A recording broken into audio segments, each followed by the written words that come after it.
पहा आपल्या लोणच्याच्या कैऱ्या सुकायला ठेवलेल्या आहेत. आता ह्या आत्ता काढल्या ह्याला आणि ह्याला ठेवलंय जरा ऊन द्यायचं आपलं 2-3 तास याला. काल हळद मीठ लावून ठेवल्या होत्या आणि आता ह्या उन्हाला ठेवल्यात. का रे बाबू, अरे तिथेच बस, घरात न्यायचं ट्रे मला, तिथेच बस ब्रुनो. हे पहा ह्याच्यामध्ये आज मी दुसरं मिरच्याचं बी टाकणार आहे. त्याला मिरच्याचं बी ते रात्र मी ह्याच्यात ठेवलेलं. आता ह्या घमेल्यामध्ये दुसरं मिरच्याचं बी टाकणार आहे. ह्याच्यामध्ये हे आपल्या कलरच्या मिरच्या आहेत. आणि आता हळूहळू असे माती भरून ठेवणार आहे. पुन्हा पावसाळ्यात माती भरायला मिळणार नाही आहे. कुंड्या आपल्या सगळ्या रिकाम्या केल्यात. खाटच्या खाली ठेवल्या तर 4 कुंड्या रिकाम्या झाल्यात. अजून एक कुंडीचा काय आपला मेळ लागलेला नाही आहे. नमस्कार मित्रांनो, कसे आहात? आय होप म्हणजे तसं करताय. ब्लॉगची सुरुवात त्याआधी तुम्हा सर्वांना स्नेह प्रेमपूर्वक नमस्कार. तुम्हा सर्वांचं स्वागत आहे मीराताई ब्लॉग. आपली मीराताई. प्रणव बसलाय सावलीला. सकाळचे 7:30 वाजत आलेले आहेत, अजून वाजले नाहीत. सो आता आपण इथे चूल आहे घमिल्याच्या खाली. बघू आता इथे काय होतं. म्हणजे इथे हवा लागते. अशी बाज आडवी लावणार आहे ती आता आणि त्याच्यावर सतरंजी टाकून मी इथेच करणार आहे स्वयंपाक म्हणजे भाकरी करायच्यात आणि खूप छान लागतात भाकरी चुलीवरच्या. आणि बघू चपाती केला तर करेल, नाही तर मी भाकरीच करणार आहे आज. पूर्णसाठी 2 भाकरी करावं लागतात, आपल्याला पण 2 करून घ्यायच्या. स्किप न करता व्हिडिओ पाहतात त्याबद्दल तुमच्या मनपूर्वक धन्यवाद. स्किप न करता व्हिडिओ पहिल्यांदा माझा व्हिडिओ पाहतात. चला तर मग लवकरात लवकर आपल्या चॅनलला सबस्क्राईब करा, व्हिडिओला लाईक करा, शेअर करा, कमेंट करून सांगायला विसरू नका तुम्ही कुठून माझे व्हिडिओ पाहताय. आज याच्यावर अंतरून नाही आहे ना, चटई अंतरून आहे, तो धावतच येईल लगेच. आता आपण चटई आणायला सांगू शुभम. आपल्याला एक आहे कर्कर आवाज येते बसलं. एक आहे आपल्याला, एक आहे बाबू नन्नू. आज बाबू म्हटलं का करतो. नाही बाबू अंतरण नाही ना. येतो वरती, तू येतो वरती येतो तर बघा नाही आला, वरती गेला. त्याला माहिती आहे त्याच्या पायच्या खाली जातात ना. मित्रांनो आता मी येत होते रस्त्याने येताना मला ना जर वेळेस ना बरेच कुत्रे, म्हणजे असं कुठेतरी एखादं कुत्रं दिसतंच आहे असं. आणि त्याचं मला एवढं दुःख होतं विचारूच नका. कसे आणि आता मी पण गाडी चालवते ना, तर असं कधी कधी कुत्रे येतात ना. कुत्रे असो, सरडा पण बरं का, माझ्या अनुभवाची गोष्ट आहे. सरडे पण असं मध्ये येतात. ते क्रॉसिंग करत असतील रस्ता, पण ते जागेवर उभं राहतात, हलत नाही अजिबात. असं गोंधळले ना ते पळत नाही, ते जागेवर उभं राहतात. येताना एक कुत्रा आले, जागेवर उभं राहिलं आणि मला एवढं कसं तरी वाटलं ना. पण हे काय करतात, गाडीवाले बेफान गाड्या चालवतात, 4 व्हीलरवाले. अजून तर आपल्या डोळ्यासमोर असा प्रकार नाही आहे ना. असं डोळ्यापुढे जर आपल्या घडला तर आपण त्याला सोडणार नाही कुठल्याच परिस्थितीमध्ये. पण ते असं बेफान गाड्या चालवतात.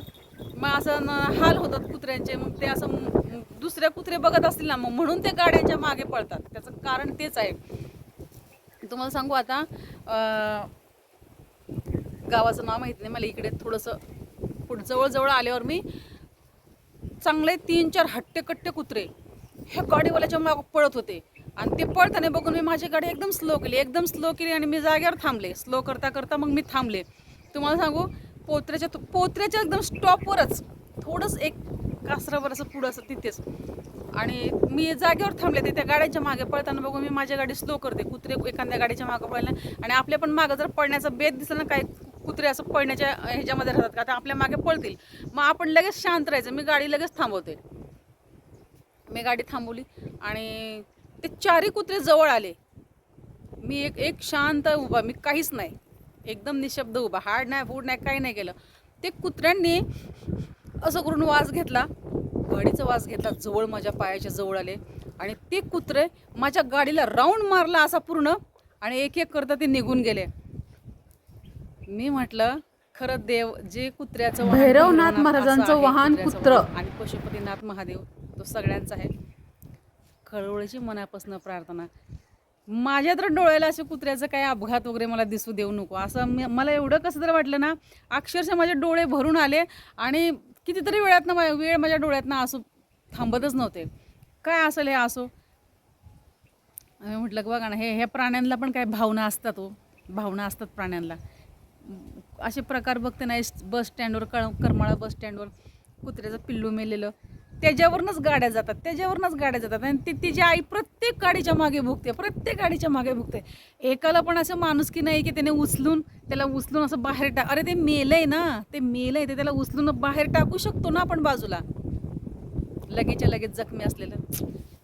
आमच्या मुंबई साईडला असं नाही, असेल कुठे आजूबाजूला, पण जिथे आम्ही जातोय तिथे तर असं कधी पाहण्यात भेटणारच नाही आहे. पण ह्या गावच्या साईडला कोणी लक्ष देत नाही आहे, असे बरेच रस्त्यावर असतात. आणि माझं एकदम हृदय कळवळून आलं. मी म्हटलं देवा, मला असं कधीच पाहायला मिळू नको देऊ. आणि सांगू का, पूर्ण दिवस खराब होतो. आज माझा दिवसच असा असणार आहे, मला 100% माहिती आहे, कुठे मन लागणार नाही. पण ते कुत्र्यांचं मला विशेष वाटत, त्याच्यामुळे मी थोडी छान वाटलं मला की आपण त्या कुत्र्यांना बघून गाडी थांबवली. तुम्हाला काय करायचे ते करा. मी उभा राहिले एकदम शांत, त्यांना काहीच नाही केले. गाडी अशी गेली आणि उभा राहिले. त्यांनी माझ्या पायाचा असं वास घेऊन मला असं राऊंड मारला आणि नंतर ते गपचूप निघून गेले. प्रत्येकाला भावना आहेत, त्यांनाही त्यांचं काहीतरी काय म्हणतात ना, ते जागं होत असेल ना त्यांचं, विनाकारण कसे ते हे करतील. आणि तो त्यांचा धर्म आहे भुंकण्याचा. आपल्या इथे पण आले तर माणसं आपली कुत्री भुकतात. आपल्या कुत्र्यांना बघूनच ते माणसं अर्धे हापकतात. आपलं बापरे म्हणतात, तुमचं हे ते पिल्लू आहे आपलं छोटंसं, 4-5 महिने झाले तर त्याला लोक म्हणतात की अरे आम्हाला फार भीती वाटते त्याची, तेच डेंजर आहे. पण तो डेंजर आहे, ते छोटंसं बाळ आहे. तर आजचा विषय असा होता. आणि एक दिवस जर आपली पूजापाठ चुकली ना, आपल्याला असे फटके बसतात ना, सांगूच नका. आता काल मला उठायला उशीर झाला. माहिती पण नव्हतं की आपल्याला उद्या काय होणार आहे आपल्याबरोबर, की रात्री काय होणार असं माहिती पण नव्हतं. काल मला उठायला उशीर झाला. उशीर नाही झाला, मला अलार्म वाजला. मी असे उठले, म्हटलं अरे 4-10 मिनटं कमी आहेत.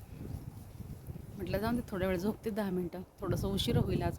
10 मिनटं म्हणता माझी डायरेक्ट मला 5:30 ते 5:30ला जाग आली. मी म्हटलं अरे बापरे, आतापर्यंत आपली पूजा आवरते, आता काय करायचं उठून, जाऊन द्या, असं पण उशीर झाला. परत राग आला, परत झोपले 7 वाजेपर्यंत. तुम्हाला सांगू, म्हणजे काल जाणून बुजून माझ्याकडनं ते स्टॉप झालं पूजेचं. आज माझ्याकडनं आईने करूनच घेतली नाही पूजा सकाळी. आज माझी पूजाच मिस झाली. एकदा आपण केलं ना, समोरनं 4 वेळा होतं मला असं. मी पण क्षमा मागते आणि असं करणार नाही. आळस घेणारच नाही आहे, अशी मी क्षमा मागते.